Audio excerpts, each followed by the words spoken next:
Bagaimana cara ta'aruf yang benar? Ta'aruf secara bahasa berasal dari kata ta'arofa yata'arofu, yang artinya saling mengenal. Kata ini terdapat di dalam Al-Quran, tepatnya di surah Al-Hujurat ayat ke-13. Ya ayyuhan nasu inna khalaqnakum min dzakarin wa untha wa ja'alnakum syu'uban wa qabaila lita'arafu. Hai manusia, sesungguhnya kami telah menciptakan kalian dari seorang pria dan seorang wanita, lalu menjadikan kalian berbangsa-bangsa dan bersuku-suku agar kalian saling mengenal. Kata lita'arofu dalam ayat tersebut mengandung makna bahwa aslinya tujuan dari semua ciptaan Allah itu adalah agar kita semua saling mengenal satu sama lain. Sehingga secara umum, ta'aruf bisa berarti saling mengenal. Ta'aruf adalah tahapan yang harus dilalui seseorang ketika hendak menikah. Pihak laki-laki dan perempuan perlu mengenal batasan-batasan ta'aruf agar proses perkenalan tidak melanggar aturan syariat. Juga keduanya bisa mengetahui kekurangan dan kelebihan masing-masing individu yang nanti akan menjadi pasangan hidupnya.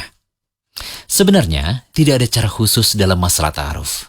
Intinya, bagaimana seseorang bisa menggali data calon pasangannya tanpa melanggar aturan syariat maupun adat masyarakat.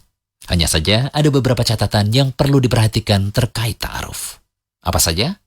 Yang pertama, sebelum terjadi akad nikah, kedua calon pasangan, baik laki-laki maupun wanita, statusnya adalah orang lain. Sama sekali tidak ada hubungan kemahroman. Sehingga berlaku aturan laki-laki dan wanita yang bukan mahram.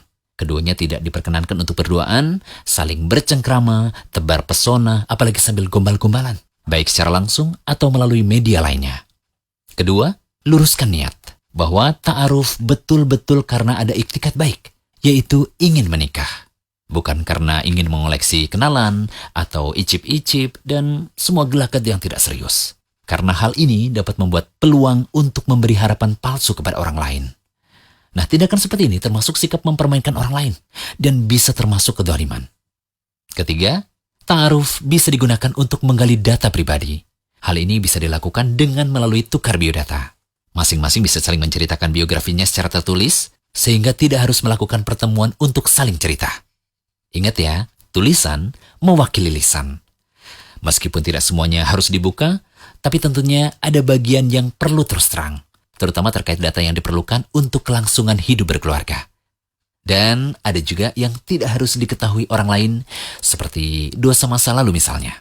Nah, jika ada keterangan dan data tambahan yang dibutuhkan, sebaiknya tidak berkomunikasi langsung ya, tapi bisa melalui pihak ketiga, seperti kakak lelakinya atau orang tuanya.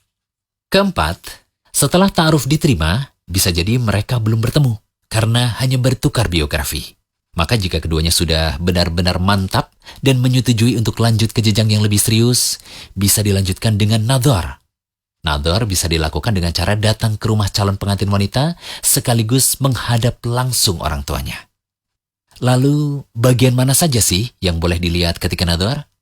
Para ulama berbeda pendapat tentang batasan anggota badan wanita yang boleh dilihat ketika ia dipinang. Menurut jumhur atau mayoritas ulama, ialah dibolehkan melihat sebatas wajah dan telapak tangannya dan tidak boleh lebih dari itu. Oh iya, ada catatan penting nih saat kedua calon sudah sampai pada tahap ini. Tidak cukup ya dengan hanya melihat foto dan video wanita atau lelaki yang akan dipinang saja ya.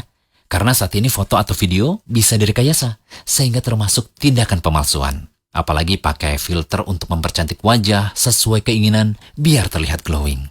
Nah, semoga catatan tentang ta'aruf yang kami bahas tadi bisa bermanfaat ya, terutama untuk kamu. Iya, kamu yang masih jomblo dan ingin segera menikah. Jangan lupa kunjungi rumaiso.com. Update setiap hari, insya Allah.